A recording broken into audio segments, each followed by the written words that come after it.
नमस्कार मंडळी, जगदंबेचा सेवेकरी या यूट्यूब चॅनलवर आपलं सहर्ष स्वागत आहे। तुळजाभवानी मंदिर तुळजापूर येथे शाकंभरी नवरात्रोत्सवानिमित्त जलयात्रा काढण्यात येते।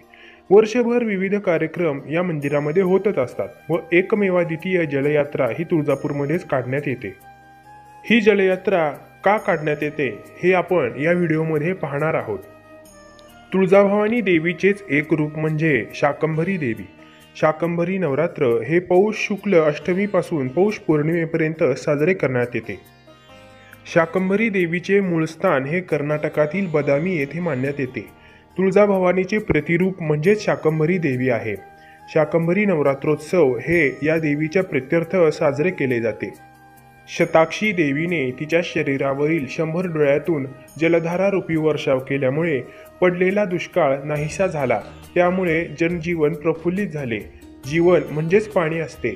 या पाण्याच्या वर्षावामुळेच सर्व सृष्टी आनंदली गेली। देवीच्या याच रूपाची आठवण म्हणून तुळजापूरमध्ये जलयात्रा काढण्यात येते। पाप विनाशन तीर्थातील जल हे तुळजाभवानी देवीच्या चरणांवर अर्पण करण्यात येते। तसेच या पाण्याने तुळजाभवानी देवीचे मंदिर देखील धुवून स्वच्छ केले जाते। शाकंभरी देवी ही अन्नधान्य फळं फुलं जल जीवन देणारी देवी आहे।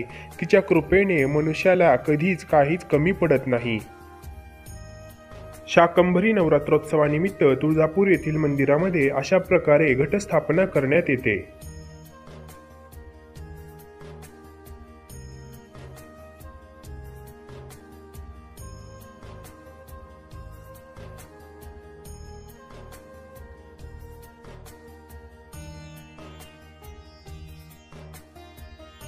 पौष शुद्ध द्वादशीला तुळजापूरमध्ये जलयात्रा काढण्यात येते।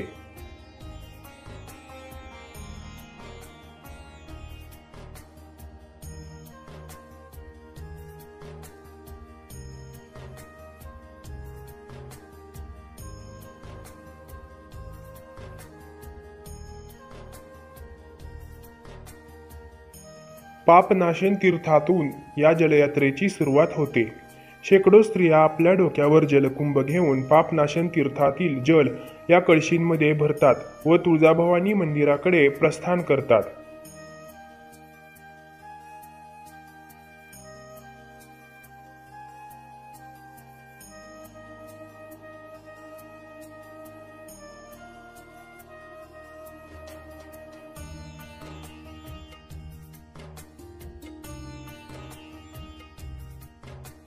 जलयात्रेमध्ये तुळजापूर वासियांबरोबरच पंचक्रोशीतील सर्व महिला व पुरुष सहभागी होतात।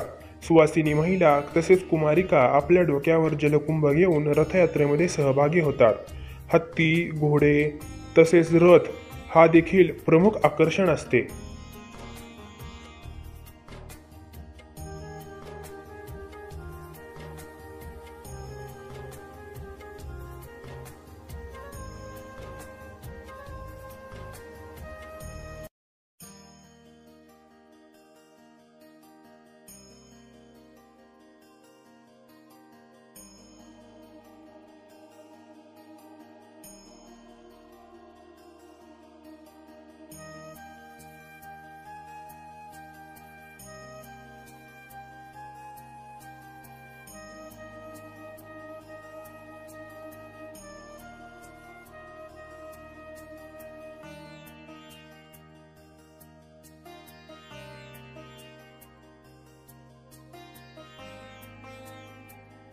तुळजाभवानी मंदिराच्या दोन्ही नवरात्रांमध्ये म्हणजे शारदीय किंवा शाकंभरी या दोन्ही नवरात्रांमध्ये पुजारी वर्गांमधील कुठल्या तरी एका जोडीला पौरोहित्याचा मान मिळतो। नवरात्रातील सर्व विधी या जोडीच्या हस्तेच केले जातात। पूजेचे यजमान हेच जलयात्रेचे मुख्य यजमान असतात। त्यांच्या खांद्यावर चांदीची मोठी घागर असते।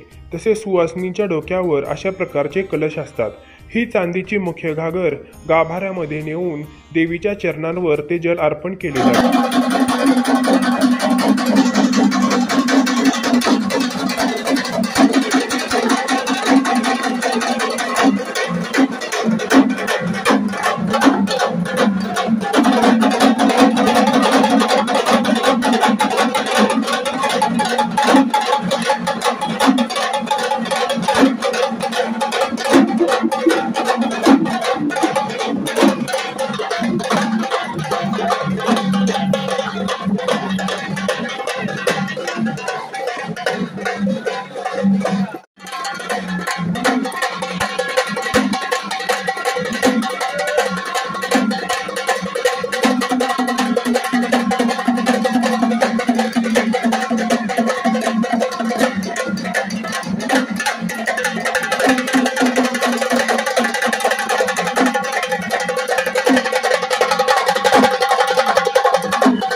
माहिती आवडल्यास व्हिडिओला लाईक करा, तसेच जास्तीत जास्त लोकांपर्यंत शेअर करा व चॅनल आवडल्यास जगदंबेचा सेवेकरी या यूट्यूब चॅनलला सबस्क्राईब करा.